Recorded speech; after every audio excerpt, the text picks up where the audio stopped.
Hi, I'm Mr. Kangas, and today we're going to talk about turning repeating decimals into fractions. And I've dedicated a whole video to just this because it's a little complicated, a little long of a process, a little bit harder to understand. So I want you to just really focus on what I'm saying and what I'm writing on the board, because it's not something that you necessarily need to know how to do, but it's definitely an interesting tidbit to know. I found it very interesting. It's something I didn't even find out until 3 or 4 years ago. So like I said, you don't need to know it, but it definitely is interesting, but it's going to require a lot of focus, I think, to really understand what's going on. We're going to use a little bit of algebra today to show you how to do this. So the first thing I'm going to do is set my repeating decimal.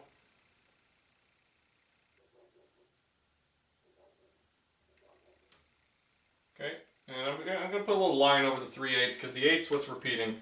I just wanted to show you that it does repeat.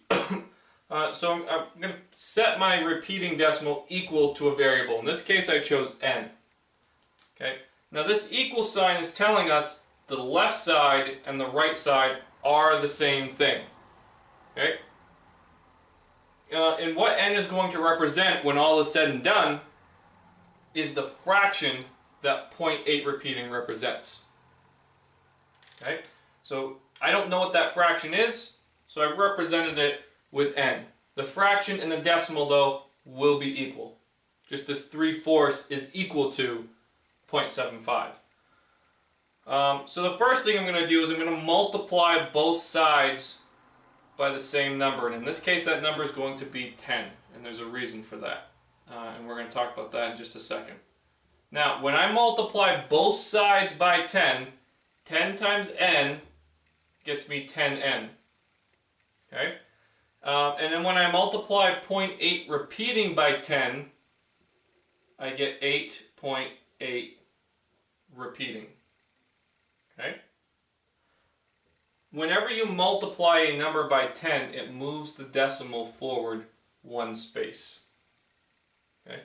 Some people are under the misconception that multiplying by 10 always adds a 0 on the end of a number. For example, if I do 5 times 10, I get 50. And the reason why you get 50 is because if you multiply a whole number by 10, yes, a 0 is added on because the decimal place is always next to a 0. And when it moves over, that's how you get your 50.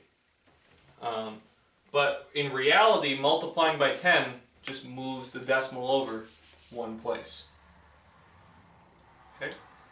And the reason why we did that is because our goal in this process is to get rid of the repeating decimal. The repeating decimal goes on forever, so it makes it very hard to write as a fraction. Because typically when you're writing a decimal as a fraction, you're taking a look at the last number in the decimal, which is in the hundredths place in this case, and then you write it over 100, such as that. So then we have 3 7/500ths. Well, since this decimal repeats and goes on forever, there is no last number to look at. So we're going to try to manipulate it so that it will have a last number. Okay? And so the first thing we did was we multiplied both sides by 10. We've proportionally increased both sides by a times 10. Okay, so they're still equal. Okay, they've both been multiplied by 10. It's kind of like if I take 3/4 and I multiply both sides by 10, I get 30/40. It's still the same fraction, still has the same value. It just looks a little different now. Okay, so we haven't really changed anything about the problem too drastically yet. Okay? So the next thing I'm going to do is I'm actually going to subtract 1n from both sides. But it's going to look a little different depending on the side I'm using. So for example, on the left side I'm actually going to subtract 1n. And I'm going to end up with 9n. On the right side, though, instead of subtracting n, I'm going to subtract 0.8 repeating. Because remember, n is equal to 0.8 repeating. They're the same thing. They're interchangeable. If I write 0.8 in this equation, repeating, if I write 0.8 repeating in this equation, it is no different than writing n. They mean the same thing. This right here means 10 times 0.8 repeating. So I've just subtracted 0.8 repeating, or n, from both sides. So when you do 10n minus 1n, you get 9n. When you take 8.8 repeating and you take away 8 repeating, you're left with just 8. Okay? Now, we are left with a one-step equation that when we solve for n will give us the fraction that represents 0.8 repeating.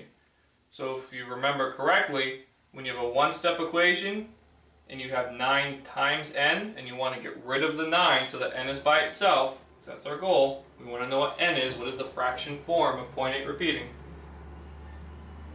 9 times n, the opposite of that would be divide by. Since we're multiplying by 9, the opposite of that is to divide by 9. So we're going to take both sides and we're going to divide by 9. But instead of solving 8 divided by 9, we're going to leave it in that form and we're going to be left with n equals 8 over 9 because it's already in fraction form. 8 divided by 9. Remember, fractions are division problems. So by doing 8 divided by 9, I've created a fraction. And if you plug in 8 divided by 9 into your calculator at home, okay, on your computer, it will get you 0.8 repeating. So one more time, I'm going to leave this up here. I'm just going to talk you through it one more time. We started by saying n equals 0.8 repeating.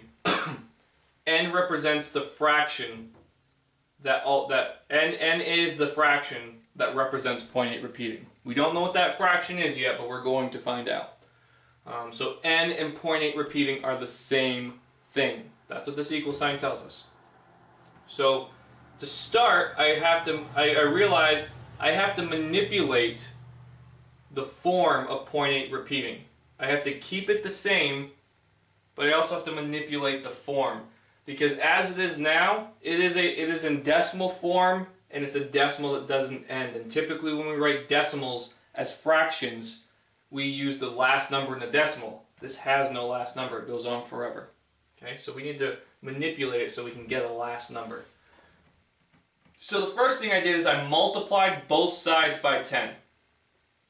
Okay, I'll even put that step in here. We have 10 times n equals 10 times 0.8 repeating. Okay? I multiplied them both by 10. And the reason why I did that is that's going to get this decimal on the 0.8 repeating to move forward. So that I have more than just a decimal now. Okay?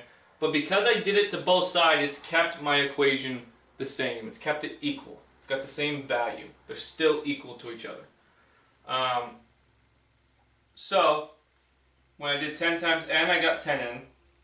When I did 10 times 0.8 repeating, it moved the decimal place over 1, and I got 8.8 repeating. Now at this point, I have an opportunity to get rid of the repeating part of the decimal. N is equal to 0.8 repeating. So I'm going to subtract n from both sides. So I'm going to do 10n minus 1n, and that's going to get me 9n. And then on the other side, instead of subtracting n, I've subtracted 0.8 repeating, because remember, they're the same thing. They're interchangeable, right? Right up here it tells me n and 0.8 repeating are equal. Okay?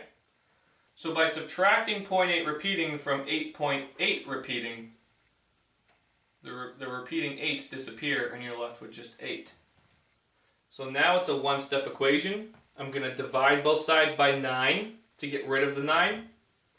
So I do 9 divided by 9 and 8 divided by 9. And I'm going to be left with just n. Now, I'm not going to solve 8 divided by 9 because remember, I'm looking for the fraction form of 0.8 repeating. And I just solved for n. N is by itself, so now I know what n is. And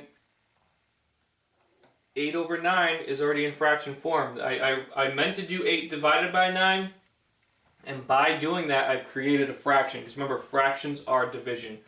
So the fraction form of 0.8 repeating is actually 8 divided by 9.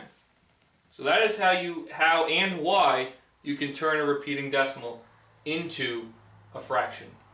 And that's all we have for Chapter 5, Section 2. I will probably make one more video on number groups. Just a quick one on classifying numbers. So you can tune in for that video, but it's not necessary because that's already been done in one video.